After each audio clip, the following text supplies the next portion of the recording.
जय हिंद। स्वागत है आपका हमारे इस ई पाठशाला सेंटर यूट्यूब चैनल में। आज का हमारा टॉपिक है हिंदी व्याकरण। और हिंदी व्याकरण के हमने सारे टॉपिक्स ख़त्म कर लिए हैं जो हमारा थ्योरी सेक्शन है। आज हम करने वाले हैं एमसीक्यू। ये वही एमसीक्यू या फिर ये वही क्वेश्चन है जो छत्तीसगढ़ के किसी न किसी एग्ज़ाम में पूछे गए हैं। ठीक है। इस एमसीक्यू के ख़त्म होने के बाद हम एक प्रैक्टिस सेट लगाएंगे जो यूपी के एग्ज़ाम में पूछे जाते हैं। लगभग 30-35 क्वेश्चन इसमें रहेगा। ठीक है। तो यदि आप हमारा ये पहला क्लास देख रहे हैं, आपका यदि ये पहला क्लास है तो कृपया करके पुराने जो वीडियो हैं वो पहले देख लीजिएगा। उसके बाद ही आपको एमसीक्यू समझ में आएगा। वैसे इस एमसीक्यू में भी हम बहुत डिटेल से आपको बताने वाले हैं कि कब, क्यों और कैसे। ठीक है। इस फार्मूला पर हम ये काम करेगा। दूसरी बात, यदि आप एडियो की क्लास की तैयारी कर रहे हैं तो ये वीडियो आपके लिए बहुत हेल्पफुल होने वाला है, क्योंकि हिंदी का एडियो में लगभग क्या 30 नंबर का क्वेश्चन पूछा जाएगा। ठीक है। हिंदी में 30 नंबर का क्वेश्चन पूछा जाएगा। और हमारे इस चैनल में हिंदी के साथ साथ पंचायती राज, जो छत्तीसगढ़ पंचायती राज है, 73वां संविधान संशोधन है, समितियां हैं, और जो भी पंचायत से रिलेटेड योजनाएं हैं वो हमारे छत्तीसगढ़ का जो बेसिक इतिहास, भूगोल, जनजाति वो कवर करेंगे। साथ में ग्रामीण विकास और आजीविका की जितने भी टॉपिक्स हैं वो भी हम समय समय पे कवर करते रहेंगे एग्ज़ाम होने से पहले। ठीक है। यदि आप चैनल पर नए हैं तो पहले पूरा वीडियो देख लीजिएगा। पसंद आए तो ज़रूर चैनल को सब्सक्राइब और वीडियो को लाइक कीजिएगा। तो आज हम चलते हैं हमारे वीडियो पर। जो हमारा आज का टॉपिक है एमसीक्यू, है ना। हम पूरे वर्णमाला कंप्लीट पढ़ाने के बाद, कंप्लीट पढ़ने के बाद हम एमसीक्यू लगा रहे हैं। फिर भी हम इसको बहुत डीप में लगाएंगे ताकि आपको कोई दिक्कतें ना हो। तो शुरू करते हैं आज का वीडियो। सबसे पहले क्वेश्चन लिखा गया है कि निम्नलिखित में से कौन सा संयुक्त वर्ण नहीं है। क्या कहा गया है? कौन सा संयुक्त वर्ण नहीं है। संयुक्त वर्ण का मतलब होता है कि ऐसे कौन सा नीचे जो निम्नलिखित वर्ण है जो संयुक्त नहीं है ना। तो एक दृश्य से देखने से तो लग रहा है कि ये जो हमारे अंगा है यही हमारा ऑप्शन है। ठीक है। फिर भी हम कारण सहित बताने का आपको वादा किया है तो हम कारण सहित बताएंगे कि हम उसको अंगा अड़ा को क्यों ले रहे हैं, ए को क्यों नहीं ले रहे हैं। क्योंकि ए का जो निर्माण है ना, अ प्लस, है ना, ए का जो निर्माण है अ प्लस, ये जो ये ए होना चाहिए था, है ना, ए है, अ प्लस ए से हुआ है। ठीक है। उसी प्रकार इस अ का निर्माण अ प्लस ओ से हुआ है। ठीक है। और इस ज्ञ का जो निर्माण किया गया है वो इस ज्य प्लस य से हुआ है। इसका मतलब ये है कि जो अड़ा है या फिर ड है वही हमारा संयुक्त वर्ण नहीं है। बाकी जो ऑप्शन में दिए गए हैं वो हमारा संयुक्त वर्ण है। ठीक है। चलते हैं नेक्स्ट, अगला क्वेश्चन। ठीक है। अगला क्वेश्चन क्या कहता है ये देखिएगा। अगला क्वेश्चन कहता है कि निषेध शब्द कैसे बना है। ठीक है। निषेध शब्द है वो कैसे बना है। ठीक है। इससे पहले हमने आपको थोड़ा सा बताया था, ज़्यादा नहीं तो थोड़ा सा हमने बताया था कि किस प्रकार हम किस प्रकार शब्दों को हम जोड़ना सीखेंगे। निषेध के लिए देखिए, ये ना है और ना से पहले हमको छोटी ई की मात्रा चाहिए, है ना। तो ना तो मिल गया, लेकिन ये ना हमारा आधा ना होकर पूरा है ना। हम लोग पता है ना, आधी आधा ना लिखना है तो नीचे हलंत चाहिए। इसमें हलंत नहीं है तो इसको हमने काट दिया। ठीक है। ये तो हमको पूरा नहीं मिल गया, इसको हमने काट दिया। हलंत वाला ना देखिए, फिलहाल ये दो दिख गया, हलंत वाला ना। और ना के बाद छोटे ई की मात्रा है ना। तो ये छोटे ई यहाँ भी मिल गया, श यहाँ पे मिल गया, मतलब ये हमारा हो सकता है। ठीक है। अब इसको हम जोड़ कर देखते हैं कि ये कैसे लिखेगा। जब इस न को ये ई पूरा या फिर इस न को ये ई पूरा करेगा तो क्या हो जाएगा, ये छोटे ई की मात्रा में बदल जाएगा। ठीक है। बचा ये श, इस श को जब ए पूरा करेगा तो ये श में ये इस प्रकार ए की मात्रा लगाएगा। ठीक है। और इस ध को ये अ पूरा करेगा तो ये हो जाएगा निषेध, इस प्रकार से। ठीक है। तो ये हमारा सही आंसर हो जाएगा। फिर भी हम सेकंड वाले को भी देख लेते हैं, है ना। सेकंड वाला कैसे लिखेगा, तो इस न को ये ई पूरा करेगा तो ये लिखा जाएगा इस प्रकार ऐसा नी। और इस श को ये ऐप पूरा करेगा तो ये हो जाएगा कुछ इस प्रकार, ये निषेध। और इस ध को ये अ पूरा करेगा तो ये हो जाएगा निषेध, इस प्रकार। देखिए, जबकि हमको दिखला था निषेध और ये हो गया निषेध, ये इस प्रकार, है ना। तो हमारा आंसर कौन सा हो गया, ये वाला। ठीक है। नेक्स्ट क्वेश्चन है राम शब्द में कितने वर्ण हैं, है ना। इसको निकालने के लिए क्या आपको राम को पूरा बाहर लिखना पड़ेगा। इस प्रकार ये राम है, राम को कैसे हम अलग लिख सकते हैं, तो ये र, है ना, नीचे हलंत लगा लीजिए, बड़े आ की मात्रा है तो बड़े आ लिख लीजिए, आ लिख लीजिए, प्लस म है, म को हलंत लगा के आधा कीजिए, म में कोई मात्रा नहीं दिख रहा है तो कम से कम अ तो है ही। तो इस प्रकार हमने इसको अलग कर लिया। अब बोलेंगे कि कितने वर्ण हैं, वर्ण गिनने तो 1 2 3 और 4, टोटल इसमें 4 वर्ण हैं। ठीक है, टोटल इसमें 4 वर्ण हैं। नेक्स्ट क्वेश्चन, अगला क्वेश्चन है हमारा, जिन ध्वनियों या फिर जिन ध्वनि चिन्हों द्वारा मनुष्य परस्पर विचार विनिमय करता है, क्या कहा गया, जिन ध्वनियों के द्वारा मनुष्य परस्पर विचार विनिमय करता है उसकी समष्टि को हम क्या कहते हैं, उसकी समष्टि को हम कहते हैं भाषा। ठीक है, समष्टि, समष्टि मतलब उसके पूरे मिला जुला के, स्वर हो, व्यंजन हो, नियम कानून हो, व्याकरण हो, जो भी हो, उन सब के बाद जो इंसानों द्वारा जो बोली जाती है उसको हम कहते हैं भाषा। तो ये हो जाएगा हमारा भाषा। स्वर नहीं आएगा क्योंकि ये हमारे वर्णमाला का पार्ट है। वर्णमाला बोले या फिर व्याकरण बोले तो ये स्वर नहीं आएगा, व्यंजन नहीं आएगा, वर्ण नहीं आएगा।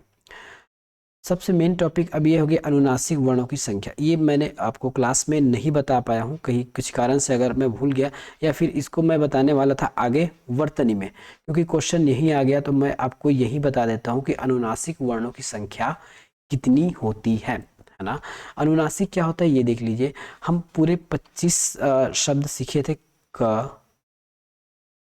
है ना, क ख ग घ अंगा, है ना, उसके बाद च छ ज झ य, ये लास्ट वाला, है ना। उसी प्रकार च छ का चट तप, है ना, ट ठ ड ढ न, ये न पढ़े थे, है ना, त ट ठ ड ढ न, त थ द ध न, और प फ ब भ म। ये देखिए, ये जो हमारे 25 वर्ण हम पढ़े थे स्पर्श वाला, उसी के लास्ट वाले पांचवें वर्ग को, है ना, पांचवें वाले वर्ग की जितने भी वर्णमाला है, जैसे अड़ंगा हो गया, अंगा हो गया, या हो गया, न हो गया, न हो गया, और ये माँ, ये माँ है ना, इन सभी को हम बोलते हैं अनुनासिक वर्ण। ठीक है, इन सभी को हम बोलते हैं अनुनासिक वर्ण। अनुनासिक कहने का आधार है कि इनका जो उच्चारण है नाक के सहारे होता है, नाक से जो हवा निकलती है, मुंह और नाक दोनों के मिश्रण से होता है, तो ये हो जाता है हमारा अनुनासिक वर्ण। इसी को पंचमाक्षर वर्ण भी कहा जाता है, पंचमाक्षर। ठीक है, इसी को क्या कहा जाता है, पंचमाक्षर वर्ण भी कहा जाता है। ये शायद मैं वीडियो में पढ़ाना आपको भूल गया था या नहीं बताया था, या फिर मुझे इसको ना वर्तनी में पढ़ाना था, क्योंकि वर्तनी में इसका बहुत सारा काम आने वाला है। वर्तनी में इसको आगे और मैं और बताऊंगा। ठीक है, तो ये होते हैं अनुनासिक। तो अनुनासिक की संख्या कितनी है, 1 2 3 4 5। ऑप्शन में 1 है, 3 है, 2 है, 4 है, तो इनमें से कोई नहीं। वास्तविक में कितना है, 5 है। ठीक है, याद रखिएगा, इसको पंचमाक्षर भी बोलते हैं, अनुनासिक बोलते हैं, और नाक से उत्पन्न ध्वनि भी इन्हीं को कहा जाता है। ठीक है, नाक से उत्पन्न ध्वनि भी इन्हीं से को कहा जाता है। अब देखते हैं हमारा नेक्स्ट क्वेश्चन कौन सा है। ठीक है, नेक्स्ट क्वेश्चन कौन सा है, नेक्स्ट क्वेश्चन है हमारा, स्वर वह ध्वनि है जिसके उच्चारण में, क्या कहा हमने, स्वर वह ध्वनि है जिसके उच्चारण में, सबसे पहला ऑप्शन है हवा मुख विवर से नहीं निकल पाती, गलत बात है, निकल जाती है, अबाध गति से निकलती है। हवा अबाध गति से मुख विवर से निकल जाती है, ये सही है। अबाध गति मतलब स्वर के उच्चारण में जो हवा है वो कहीं भी हमारे मुख पे नहीं रुकता, तो ये गलत और ये गलत। ठीक है, अब हमारा क्वेश्चन आ गया, इसमें अर्ध स्वर बताना है। अर्ध स्वर, अर्ध स्वर क्या है हमारे, पहले तो अंतस्थ है य र ल और व, है ना, और मेनली इन चारों को हम अर्ध स्वर बोलते हैं, लेकिन स्पेशली य और व को अर्ध स्वर बोला जाता है। बाय ऑप्शन अगर छांटना चाहें तो यहाँ म है, नहीं हो सकता, है ना, यहाँ व और घ आ गया, नहीं हो सकता, ये ह त आ गया, नहीं हो सकता, यह वह है। लेकिन मेरे ख्याल से इस ह की जगह कुछ और होना चाहिए था, ये बाय मिस्टेक प्रिंट हुआ होगा, तो हमारा आंसर हो जाएगा डी। ठीक है, हमारा आंसर हो जाएगा डी। नेक्स्ट क्वेश्चन,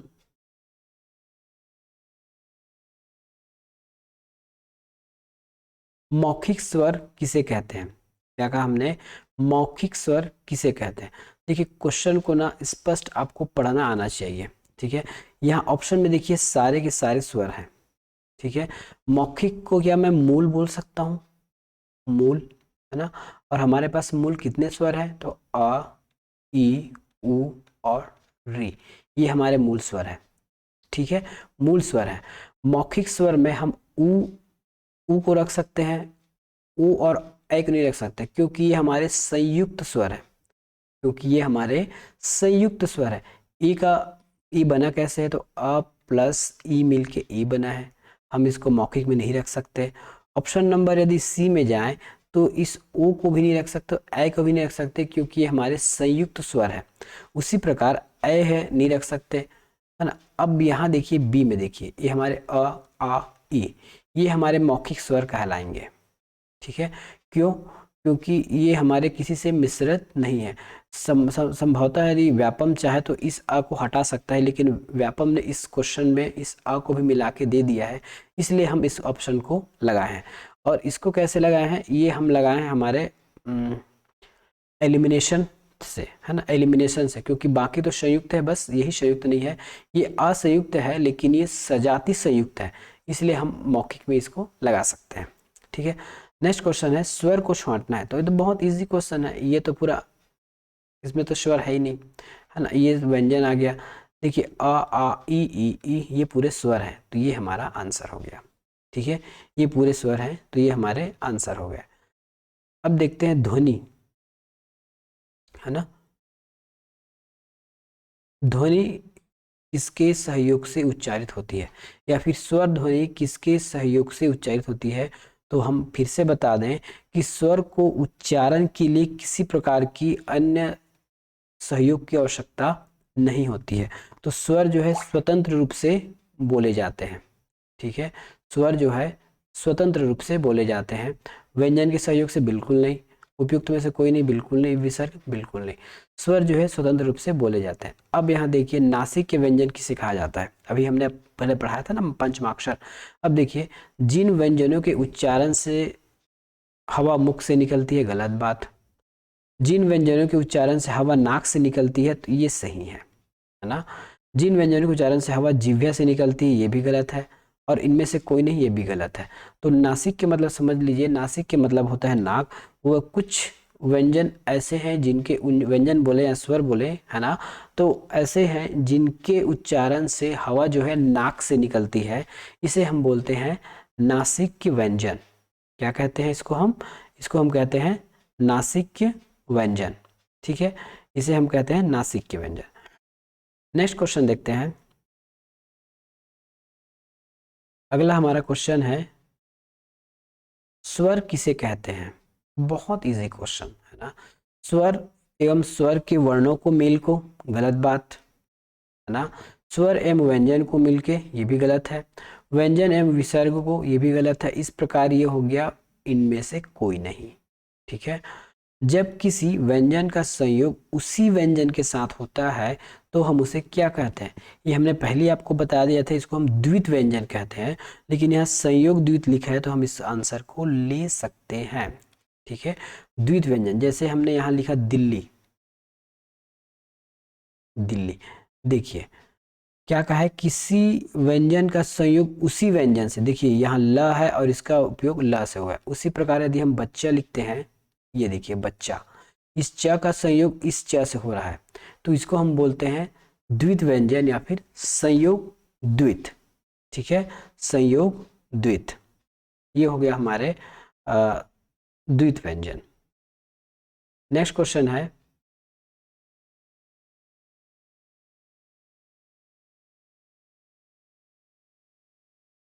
निम्नलिखित व्यंजनों में अघोष, ऊष्म एवं महाप्राण बताना है ना। इसके लिए मस्ट है कि आपको टेबल याद होना चाहिए जो मैंने पिछले वीडियोस में बताए हैं, है ना। जब तक वो टेबल आपको याद नहीं होगा तब तक आपको थोड़ी कठिनाई हो सकती है। फिर भी यदि आप एलिमिनेट से निकालना चाहें तो एलिमिनेशन से भी निकल सकते हैं। सबसे पहले हमको पूछा गया है अघोष, ऊष्म। अघोष तो बहुत बहुत सारे हैं, महाप्राण भी बहुत सारे हैं। हम पहले ऊष्म को पकड़ लेते हैं। हमारे पास ऊष्म व्यंजन कितने हैं? केवल 4 है। कौन सा?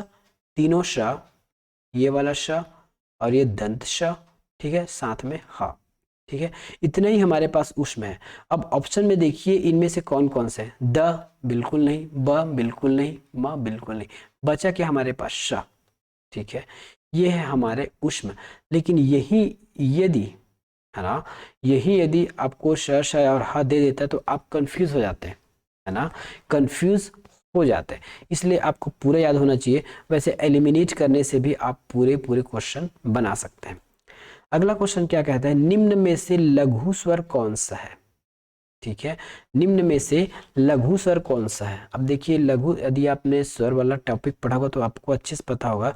लघु का मतलब होता है मूल स्वर। ये अ हमारा मूल नहीं है, ये अ प्लस अ से बना है, तो ये हमारा लघु होने की संभावना तो नहीं है, बिल्कुल नहीं, काट देते हैं। अ किससे बना है? तो ए किससे बना है? अ प्लस ई से ए बना है, तो ये भी हमारा लघु स्वर नहीं हो सकता। ये री है, री अपने आप में स्वतंत्र है, ये किसी से मिलकर नहीं बना है, तो यही हमारा आंसर होगा लघु स्वर। ठीक है, लघु स्वर के रूप में यही हमारा आंसर हो जाएगा। नेक्स्ट क्वेश्चन देखिए, अगला क्वेश्चन है विसर्ग किस वर्ग से संबंधित है? विसर्ग जो है वो किस वर्ग से संबंधित है? तो विसर्ग आपके दंत, होष्ठ, कंठ या तालु, ठीक है, दंत, होठ, कंठ या तालु। विसर्ग जो है किससे संबंधित है? देखिए विसर्ग जो है हमारे कंठ से संबंधित होने चाहिए, ठीक है, विसर्ग जो है हमारे कंठ से संबंधित है ना, विसर्ग जो है हमारे कंठ से संबंधित रखता है, तो ये हो गया आंसर कंठ। हिंदी में मूल स्वरों की संख्या कितनी है? देखिए अब क्वेश्चन आ गया, हिंदी में मूल स्वरों की संख्या कितनी है? तो हिंदी में मूल स्वरों की संख्या है 4। कैसे? अ, ई, उ और ये रे, ठीक है, ये हमारे मूल स्वर हैं हिंदी में, है ना, ये हमारे मूल स्वर है हिंदी में। नेक्स्ट क्वेश्चन,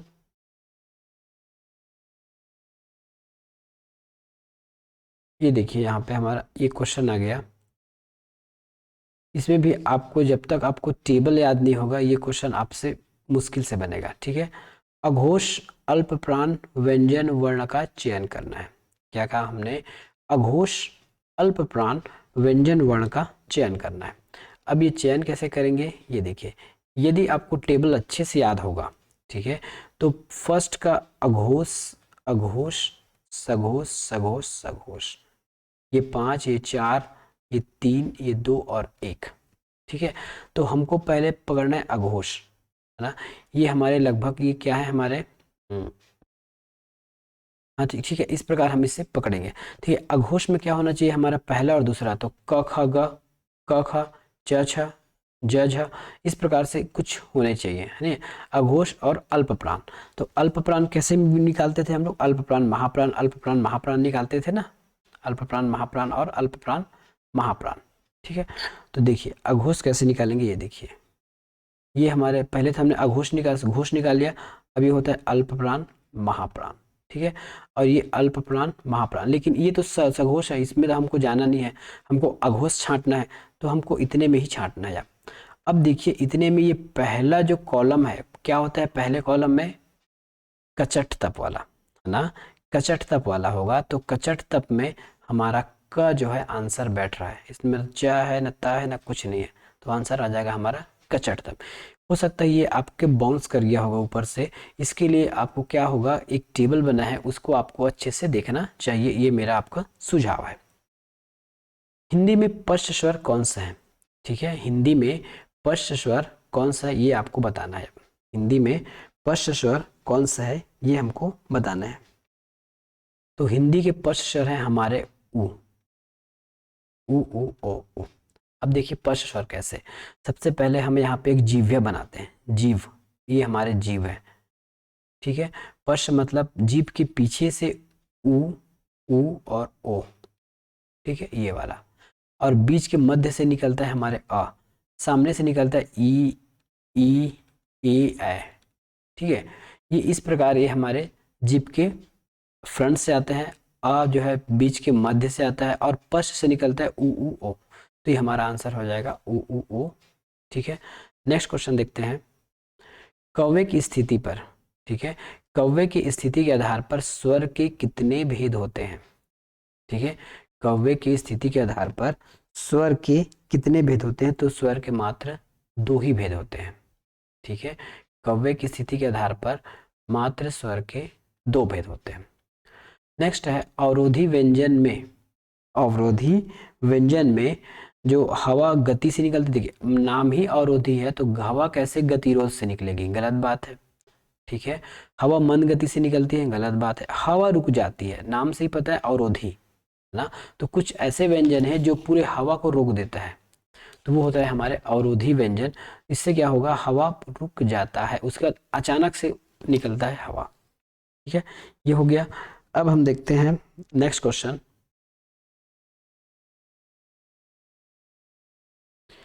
अनुस्वार है, ठीक है, ये हमारा लास्ट चैप्टर होगा, इसके बाद हम आज का क्वेश्चन यही खत्म करेंगे।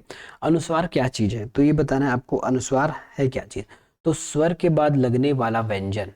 अब ये कैसे पता चला स्वर के बाद लगने वाला? जाए हम आहा आहा, री के बाद हम क्या पढ़ते हैं? और आहा, यही पढ़ते हैं ना। तो ये हो गया स्वर के बाद लगने वाला व्यंजन को हम अनुस्वार कहते हैं। संज्ञा नहीं, मात्रा नहीं और वर्ण नहीं। ठीक है, अब मात्रा के आधार पर स्वर के मुख्यतः कितने भेद होते हैं? ऑप्शन पहले देख लीजिएगा, यहाँ अधिकतम आपका 4 दिया है और कोई ना कोई एक आंसर आपका सही है। ठीक है, जबकि हमने स्वर पढ़े हैं, स्वर कितने पढ़े हैं हमने? 13 पढ़े हैं और उनमें भी मात्रा पढ़े हैं 12। ठीक है, 12 आ ई यू, लेकिन यहाँ 1 2 3 4 करके दिया है। तो आपको याद होगा हम लघु और गुरु भी पढ़ते हैं, है ना। जो बड़ी आ की मात्रा को हम बोल देते हैं गुरु, छोटी आ की मात्रा को बोल देते हैं लघु। ठीक है, तो इसके हिसाब से मात्रा के आधार पर स्वर के मुख्यतः 2 भेद होते हैं, एक लघु वाला और एक गुरु वाला। ठीक है, एक लघु वाला और एक गुरु वाला। ठीक है, तो ये लगभग आज हमने 24-25 क्वेश्चन को सॉल्व किया है। ये हमारे पुराने क्वेश्चन है जो सीजीपीएससी या व्यापम में कभी न कभी पूछे गए हैं। ठीक है, इसी पैटर्न पे आपको क्वेश्चन पूछा जाएगा वर्णमाला से। इसके बाद हमारा लगभग 100 क्वेश्चन और आने बाकी है। तब तक के लिए हम उसको नेक्स्ट वीडियो में देखेंगे, मिलेंगे नेक्स्ट वीडियो में। धन्यवाद। यदि वीडियो आपको पसंद आए तो जरूर चैनल को सब्सक्राइब कीजिए और वीडियो को लाइक कीजिए।